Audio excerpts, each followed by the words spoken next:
L'histoire originelle, comme celle des traductions bibliques du récit d'Adam et Ève que nous connaissons tous, est analysée par l'IA qui tente de la décomposer en pronoms, noms, verbes, etc. Et si l'histoire du Jardin d'Éden que vous avez toujours entendue ne révélait que la moitié de la vérité? Ni serpent, ni pomme, seulement des êtres radieux venus d'un royaume de lumière, manipulant l'humanité depuis l'origine. Et les textes qui révélaient cela? Enfouis, interdits. Mais aujourd'hui, l'IA commence à décrypter ce qui n'était pas destiné à être lu. À la fin de cette vidéo, vous comprendrez pourquoi certains passages des Écritures n'ont jamais été autorisés dans votre Bible. Et il semblerait que Joe Rogan soit également d'accord avec cela.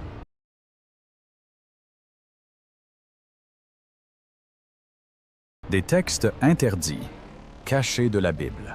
Ce n'est pas un hasard si certains livres n'ont jamais été autorisés à côtoyer la Genèse et l'Apocalypse. C'est pourquoi certains textes sacrés étaient enfermés dans des monastères, enfouis dans des déserts ou transmis secrètement, écrits dans des langues que seule une poignée de personnes pouvaient déchiffrer.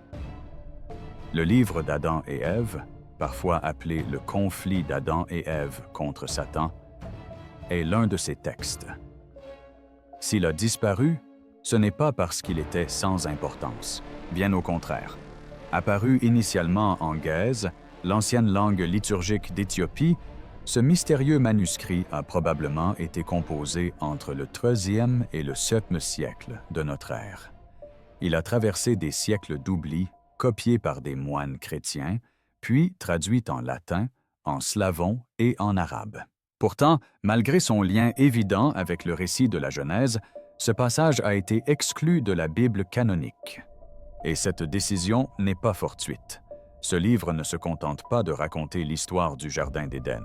Il la réinterprète complètement. Au lieu de s'achever sur l'exil d'Adam et Ève, ce texte reprend après la chute, décrivant avec une précision quasi mystique les épreuves, les tourments et les confrontations directes du couple avec d'étranges entités surnaturelles. Il ne s'agit pas seulement de théologie.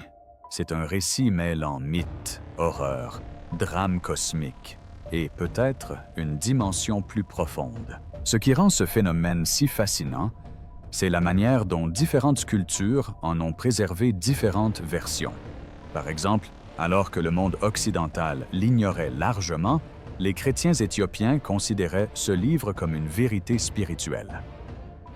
L'Église orthodoxe éthiopienne, Tewahedo, l'a même conservé parmi ses textes sacrés pendant des générations, ce qui laisse supposer qu'il revêtait une signification plus profonde et plus largement acceptée au sein du christianisme africain qu'en Europe. On dit qu'il est gardé par des prêtres de l'Église éthiopienne.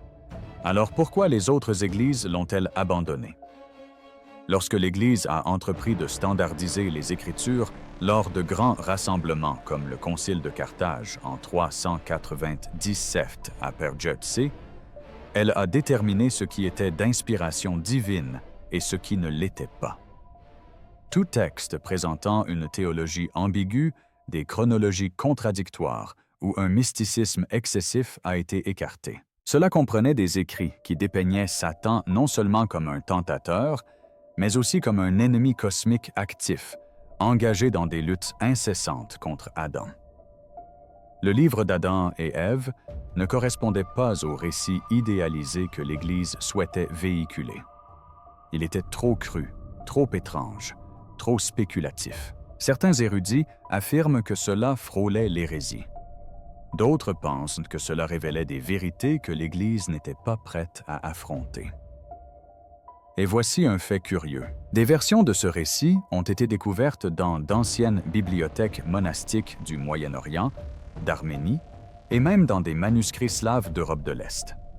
Dans chaque version, de légères modifications reflètent les croyances locales, mais le mystère central demeure intact. Il ne s'agissait pas de textes marginaux. Ils furent préservés, copiés et partagés, mais jamais avec le grand public. Plus fascinante encore, certains termes employés dans le livre d'Adam et Ève comme les références à la lumière céleste et aux veilleurs du ciel, font écho à la terminologie d'autres textes interdits, tels que le livre d'Hénoch, voire certains fragments des manuscrits de la mer morte. Cela suggère une interaction d'idées entre les premiers auteurs apocalyptiques et mystiques judéo-chrétiens. Et puis, il y a le plus surprenant. Ces textes ne décrivent pas Adam et Ève comme des figures passives. Ils les présentent comme conscients, angoissés, voire rebelles par moments. Ils implorent Dieu, ils jeûnent, ils construisent des autels, ils luttent contre le mal. Ce récit ne parle pas d'une simple punition, mais de survie dans un monde corrompu. Dans un passage glaçant, Adam est conduit par Satan au sommet d'une montagne, puis précipité du haut d'une falaise. Dans un autre, Ève est trompée par un ange des ténèbres dissimulé sous une lumière éclatante. Ces histoires ne sont pas destinées aux enfants. Elles sont cosmiques, terrifiantes et profondément symboliques.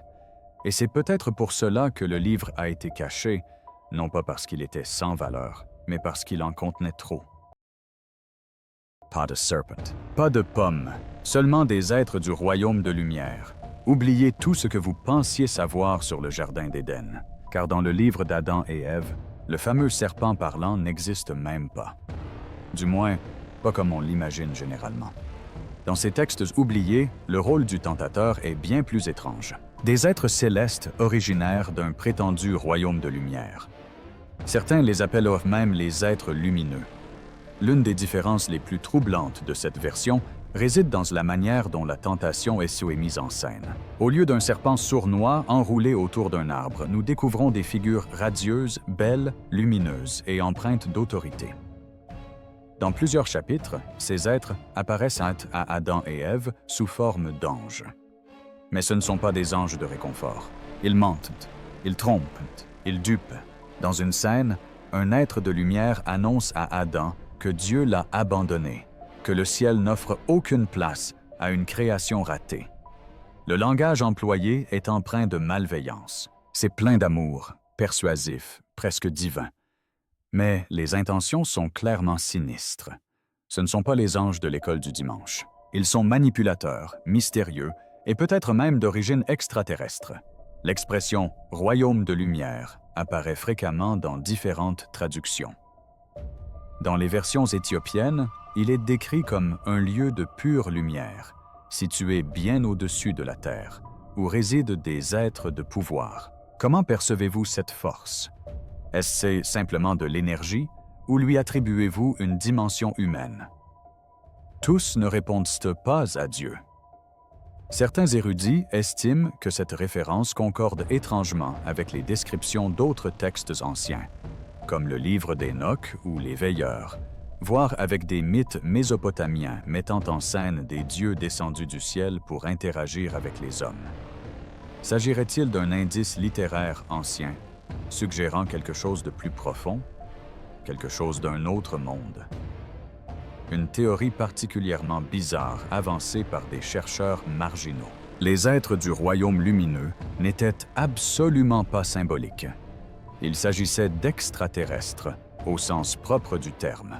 Selon cette interprétation, le livre d'Adam et Ève traite moins du péché que du premier contact de l'humanité avec l'au-delà. C'est pourquoi il n'y a pas de serpent. Seulement des entités interférant avec le premier couple terrestre d'une manière qu'ils ne comprenaient pas pleinement. Même si l'on rejette cette théorie, l'imagerie est saisissante. Dans plusieurs scènes, Adam et Ève sont décrits comme étant submergés par une lumière aveuglante, des changements atmosphériques soudains et d'étranges sensations lorsque ces êtres apparaissent. Nous savons donc que ces deux phénomènes sont réels. Nous ignorons simplement leur origine, et au contraire, si les anges et les démons existent réellement. Cela n'est pas sans rappeler les descriptions que l'on trouve dans les anciens récits d'ovnis ou les visions religieuses de différentes cultures.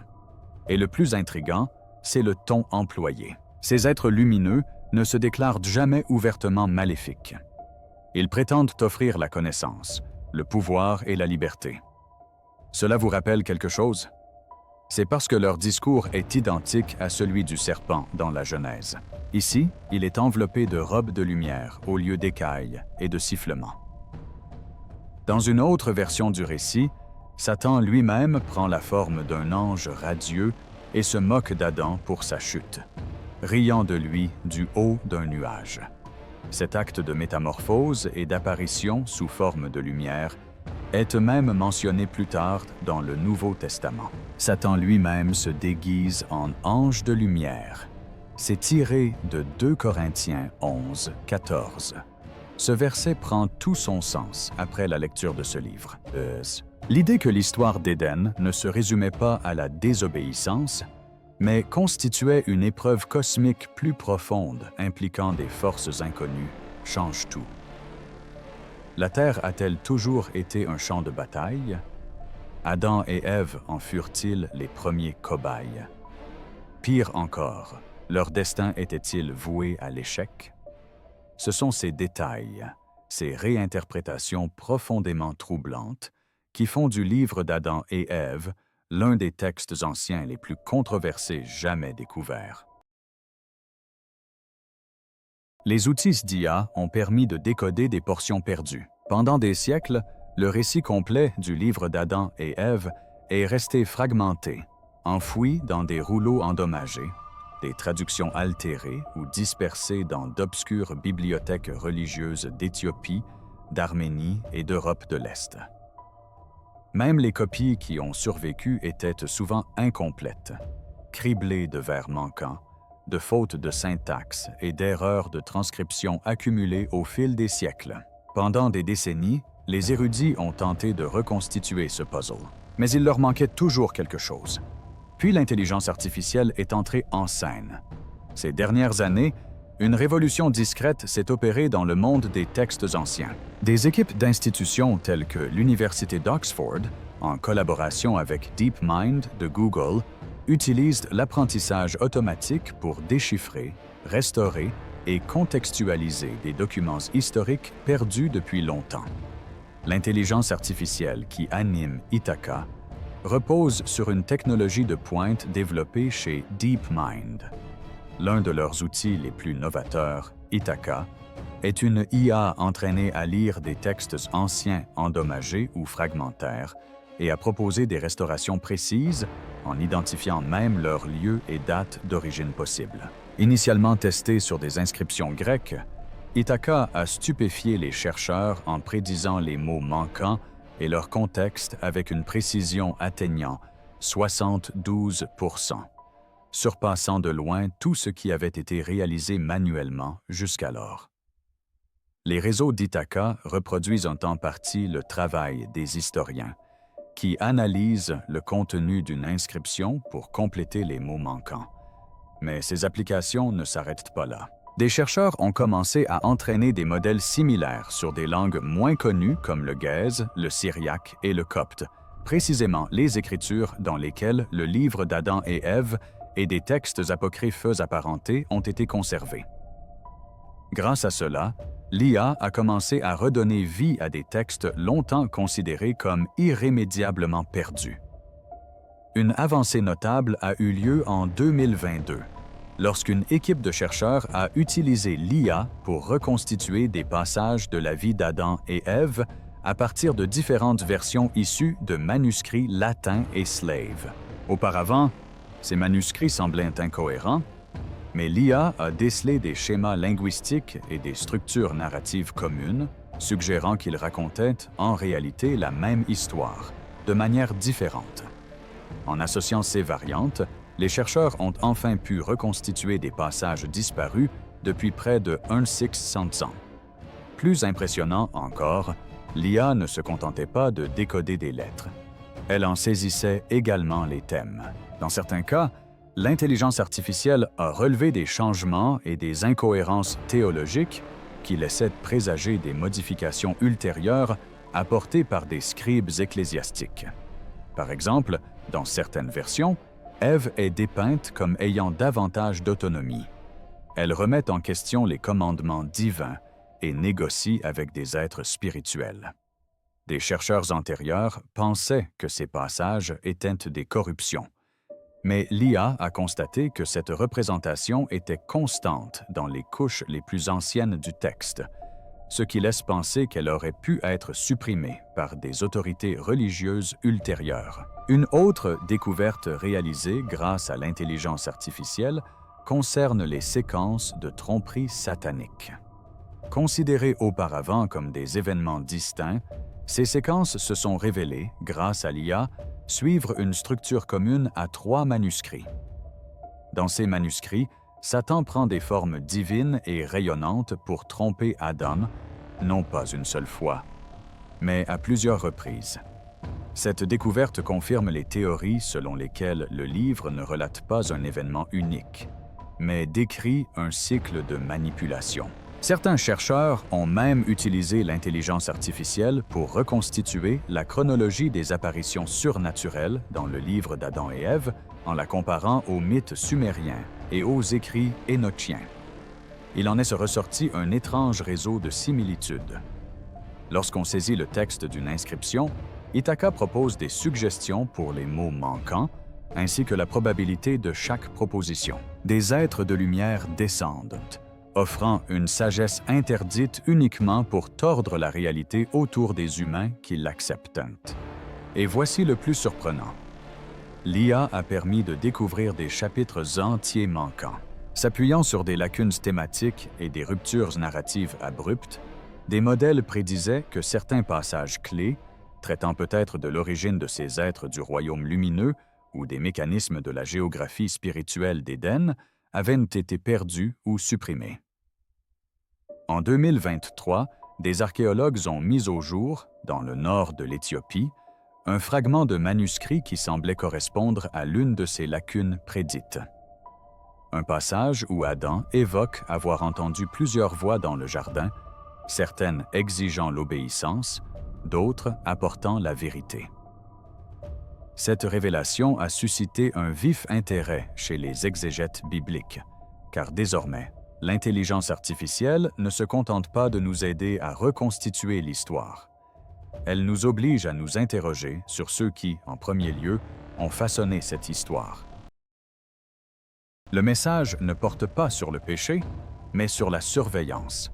L'histoire traditionnelle d'Adam et Ève a toujours été centrée sur une seule idée: le péché. Ils ont transgressé la règle, mangé le fruit défendu, et le paradis a été perdu.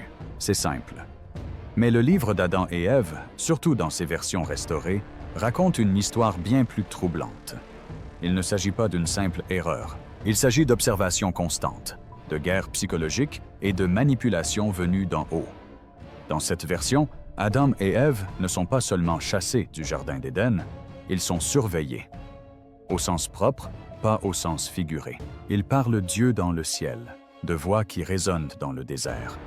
Ils ne se cachent pas de la honte, mais de la présence. Certains érudits interprètent ces détails comme des métaphores de la culpabilité, mais d'autres y voient autre chose. Surveillance. Dans la Vita Adae et Evae latine, Ève décrit des visions terrifiantes de ses descendants souffrant, mourant et réduits en esclavage. Mais ces visions ne viennent pas de Dieu. Elles viennent de celui qui trompe par la lumière. Autrement dit, son bourreau n'est pas un serpent tapi dans l'ombre, mais un spectateur vêtu de pureté. Quelqu'un ou quelque chose tire les ficelles et la contrainte à regarder. Ces scènes ont donné naissance à des théories extravagantes, certaines suggérant même que le jardin était moins un paradis qu'une expérience. Adam et Ève n'ont pas été bannis par colère, mais parce que l'épreuve était terminée. Ils avaient été poussés, observés, manipulés et finalement expulsés. Cette idée est renforcée par la phrase récurrente dans certains manuscrits de Gaïa. Celui qui observe la poussière. Adam est fouet, fait de poussière, et l'être qui le tente fait référence à l'observation de sa forme avant même son animation. Cela implique prescience, planification et dessein. Dans ces textes, Satan n'apparaît pas seulement après la chute, il est déjà là, tapi dans l'ombre, ourdissant ses complots. et les êtres lumineux ne réagissent pas à la rébellion, ils la provoquent. À maintes reprises, Adam et Ève se voient en offrir la vérité, la liberté, la vue, mais seulement s'ils renoncent à leur Créateur. Il ne s'agit pas de tentation, mais d'une opération psychologique, d'une épreuve de loyauté sous une pression invisible. Plus troublante encore est le recours à la douleur.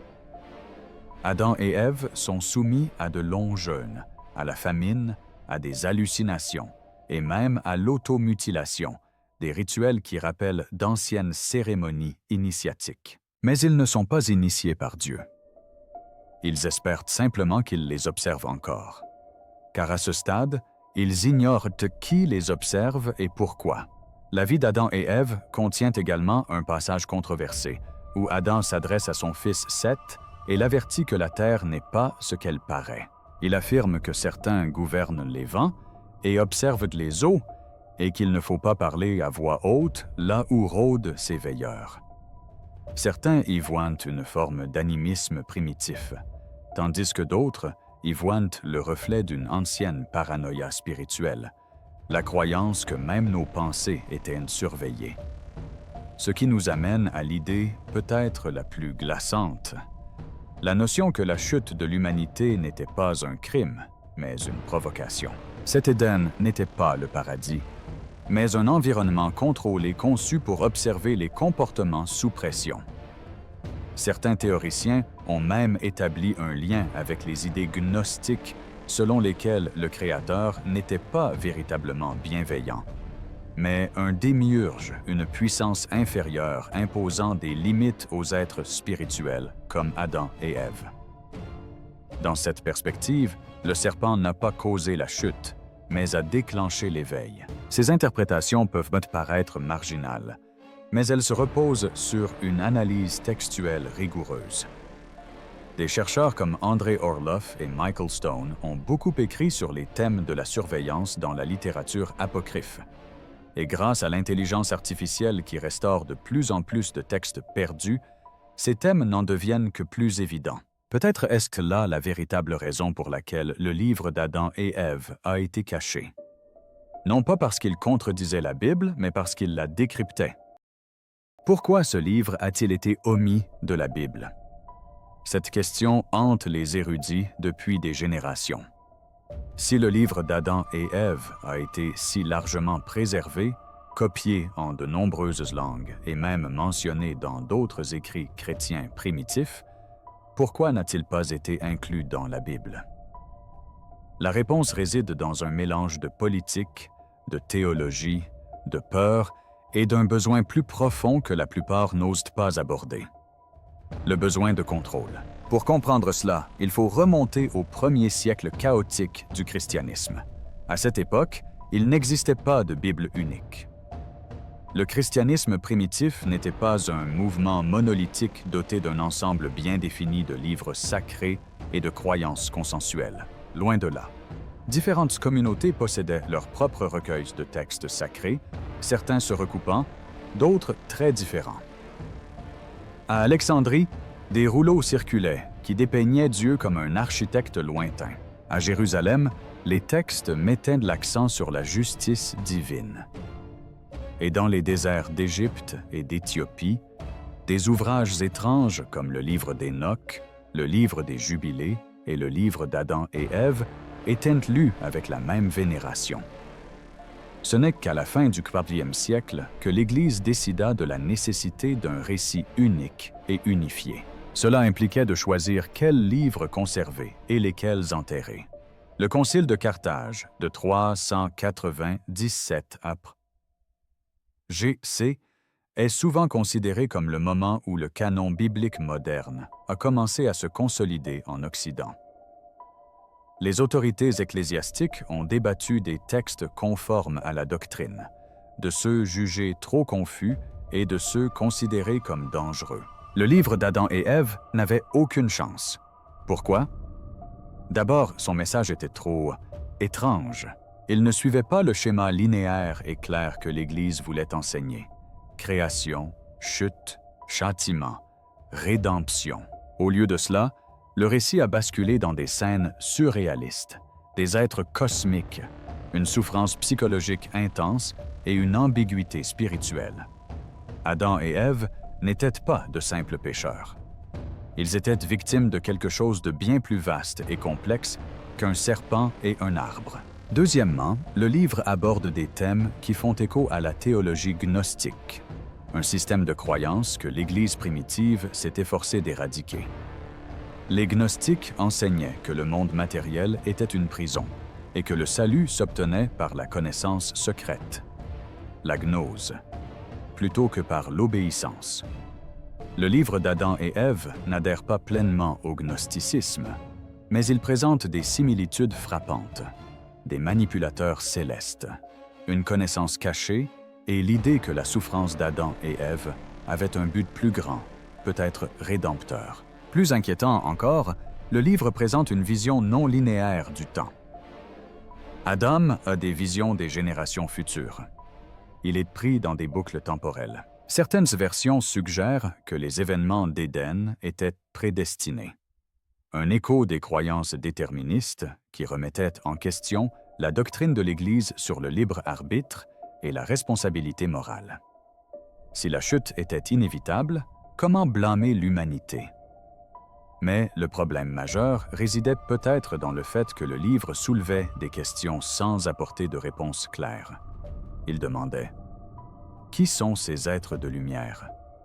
Pourquoi mettent-ils Adam à l'épreuve? Pourquoi Dieu semble-t-il si distant après la chute? Pourquoi tant de souffrance dans le monde si leur seul acte fut un choix? Ce sont là des questions périlleuses pour une institution qui s'efforce d'enseigner la foi avec clarté et non dans la confusion. L'Église primitive avait besoin d'ordre. Ce livre a apporté le mystère. Et le mystère est plus difficile à maîtriser. Il y a aussi une autre dimension, rarement abordée dans les manuels scolaires. Le livre d'Adam et Ève contredit l'image évolutive de Satan. Dans les textes canoniques, Satan est largement absent jusqu'au Nouveau Testament, où il apparaît plus clairement comme un tentateur et un ennemi du Christ. Mais dans le livre d'Adam et Ève, Satan est au premier plan dès le début, menant une guerre personnelle contre Adam, par jalousie d'avoir été remplacé. Cette première interprétation ne correspondait pas à l'évolution théologique envisagée par l'Église, car elle aurait nécessité de repenser les origines de Satan, une perspective qu'elle refusait d'envisager. Curieusement, certaines traditions chrétiennes orientales n'ont jamais totalement rejeté ce texte. Dans le christianisme éthiopien, le conflit d'Adam et Ève avec Satan a continué d'être recopié et récité au même titre que les psaumes et l'Évangile. Leur canon a toujours été plus vaste et plus inclusif que celui du christianisme occidental. Pour eux, ces récits n'étaient pas une hérésie, mais un héritage. Une autre raison de leur exclusion pourrait être d'ordre logistique. Le nombre considérable de versions, contrairement aux évangiles, qui ont finalement été harmonisées en 4 versions reconnues. Ce canon standardisé comprenait les évangiles que nous connaissons aujourd'hui: Matthieu, Marc, Luc et Jean. Le livre d'Adam et Ève existait sous de multiples manuscrits très différents, comportant des ajouts, des suppressions et des adaptations culturelles. La version latine, la version slave, la version éthiopienne. Chacune racontait une histoire légèrement différente. L'Église ne souhaitait pas examiner tout cela en détail. Elle recherchait la certitude, le consensus, la standardisation. Et voici un parallèle frappant avec l'époque moderne. Tout comme l'Église primitive a trié les textes pour élaborer un récit officiel, les écosystèmes informationnels actuels font de même. Nous sélectionnons ce que les gens voient et nous censurons ce qui ne correspond pas à nos valeurs. Ce qui est occulté ou amplifié par les algorithmes ne repose pas uniquement sur la vérité, mais aussi sur la cohérence, la simplicité et le contrôle. Le livre d'Adam et Ève a été victime du même filtre. Fascinant, certes, mais gênant. C'est précisément pour cette raison qu'il fait aujourd'hui l'objet d'une nouvelle étude. L'intelligence artificielle, la liberté académique et l'accès mondial aux bibliothèques numériques ont permis aux chercheurs de redécouvrir des textes oubliés. Ce qui était autrefois considéré comme un mythe est désormais reconnu comme un précieux témoignage de l'imagination et de la théologie des premiers humains. Un fossile spirituel qui préserve non seulement un récit, mais aussi un état d'esprit, une crainte, un espoir, une interrogation. L'Éden était-il un paradis ou un piège? La chute fut-elle un échec ou le début d'un éveil? Et surtout, si nous étions observés alors, le sommes-nous encore aujourd'hui? Le livre d'Adam et Ève ne répond pas à ces questions. Il ne cherche pas à le faire. Il se contente de les murmurer. Cela laisse entendre quelque chose.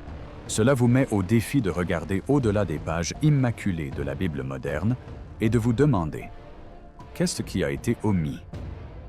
Et, plus troublant encore, pourquoi? Si de tels textes interdits existent, combien d'autres sont encore cachés? Partagez vos réflexions ci-dessous, car cette histoire est loin d'être terminée, et si la vérité avait été délibérément effacée.